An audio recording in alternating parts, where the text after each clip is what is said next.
আওয়ামী লীগের জন্য আমেরিকার মায়াকান্না শুরু হয়েছে। কেন? বাংলাদেশে প্রায় সবাই জানেন যে আওয়ামী লীগের পতনের পেছনে আমেরিকার হাত ছিল। এটিকে কেউ ডিপ স্টেট পলিসি বলছেন, কেউ এটাকে ডোনাল্ড লু, পিটার হাস এদের কারসাজি বলছেন,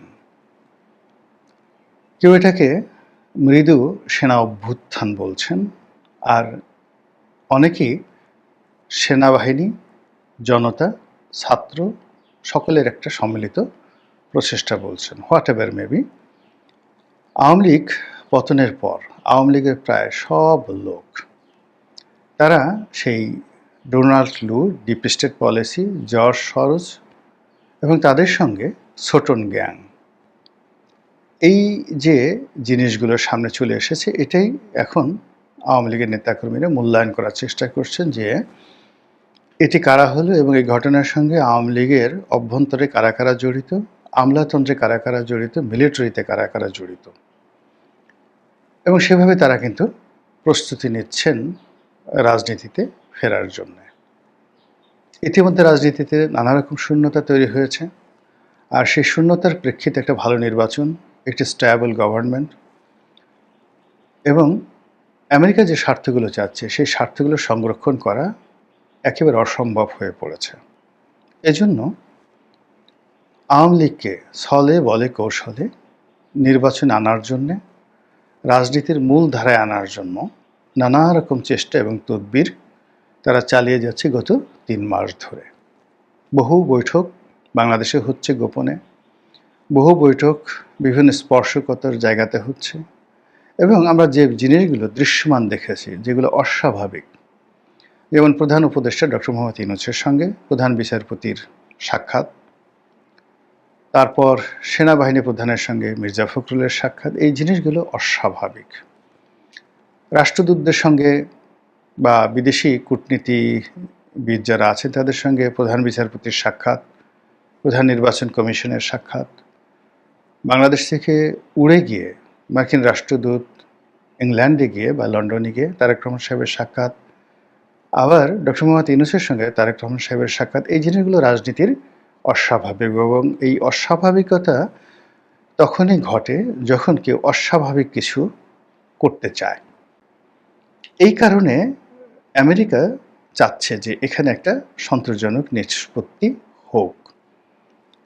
এর কারণ হলো তারা পাকিস্তানে যে ইমরান খানকে হটিয়েছিলেন, একই মডেল বাংলাদেশে করা যাচ্ছে না। এর কারণ হলো ডিপ স্টেট পলিসির ফার্স্ট ফেজে ইমরান খানকে সিলেক্ট করেছিল আমেরিকা, এবং আমেরিকা বাংলাদেশে যেভাবে এই মুহূর্তে জামাতকে আমেরিকা প্রমোট করছে, জামাতকে আমেরিকা প্রমোট করছে, আবার বলছে। এবং দেখুন, অনেক আগে সজীব ওয়াজের জয়, এটা 2000 কত 16-17 সনে হয়তো তিনি বলেছিলেন যে এখন আমেরিকান দূতাবাস হয়ে গেছে জামাতের ঘাঁটি, আমেরিকান দূতাবাস হয়ে গেছে জামাতের ঘাঁটি। অর্থাৎ আমেরিকা প্রয়োজনে যে কোনো প্রতিষ্ঠানের সাথে, যে কোনো লোকের সাথে, সেটা একদিন আগে যাদেরকে জঙ্গি বলেছে, একদিন আগে যাকে ফাঁসি দেওয়া হয়েছে তার স্ত্রী বা তার সন্তানের সঙ্গে তার পরের দিন একই টেবিলে বসে তারা খেতে পারে। ওদের কাছে এটা কোনো বিষয় নয়, যখন যাকে প্রয়োজন।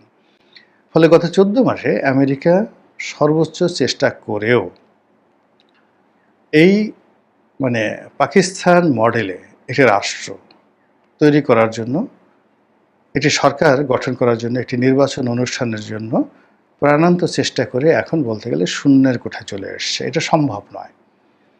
কোনো অবস্থাতেই তারেক রহমান সাহেবকে দেশে আনা যাচ্ছে না, বিএনপিকে মূল স্রোতে নেওয়া যাচ্ছে না, বিএনপির সঙ্গে জামাতের একত্র করা যাচ্ছে না, জামাতের সঙ্গে হেফাজতের বন্ধুত্ব করা যাচ্ছে না, এনসিপির সঙ্গে জামাতের সম্পর্ক থাকছে না, ইউনূস সাহেবের সঙ্গে উপদেষ্টা থাকছে না। সব মিলিয়ে যারা এটার আয়োজক সবাই হতাশ হয়ে পড়েছেন, এবং সেই কারণে এখন আওয়ামী লীগ যেহেতু ইতিহাসের সবচেয়ে একটা যাকে বলা হয় নাজুক অবস্থায় আছেন আওয়ামী বিরোধীদের দৃষ্টিতে, তারা মনে করছেন যে খুব দ্রুত এদের কয়েকজনের ফাঁসি হয়ে যাবে, এবং যদি আগামী ডিসেম্বরের মধ্যে 2-4 জনের ফাঁসি হয়ে যায় তাহলে আওয়ামী লীগ আরও ভয় পেয়ে যাবে, তাদের যদি অনেক লোকের সাজা হয়ে যায়, তারা নির্বাচন করতে পারবে না।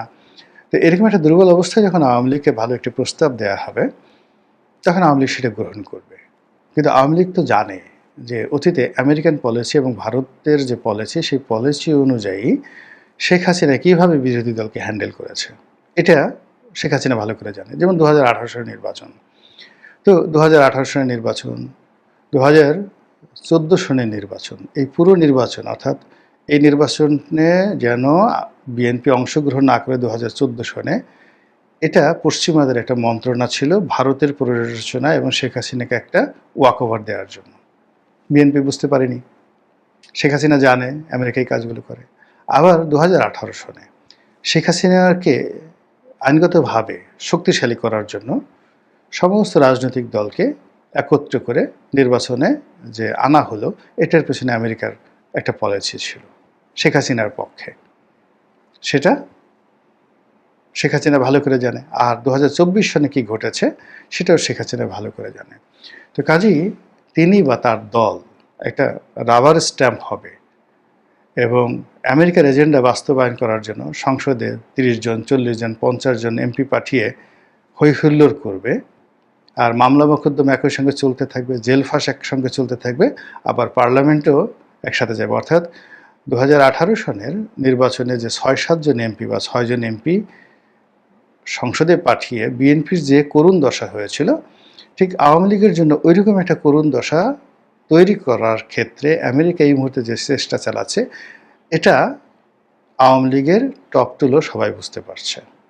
ফলে কি হচ্ছে, এই যে সাবের হোসেন চৌধুরীর সঙ্গে পশ্চিমা রাষ্ট্রদূতদের বৈঠক, পেছনে আমেরিকার হাত, বা অনেকে বলার চেষ্টা করছে যে দিল্লিতে অনেক বৈঠক হচ্ছে, দুবাইতে বৈঠক হচ্ছে, ব্যাংককে বৈঠক হচ্ছে, এমনকি আমেরিকাতে সজীব ওয়াজেদ জয়ের সঙ্গে বৈঠক হচ্ছে, কোনো লাভ হচ্ছে না।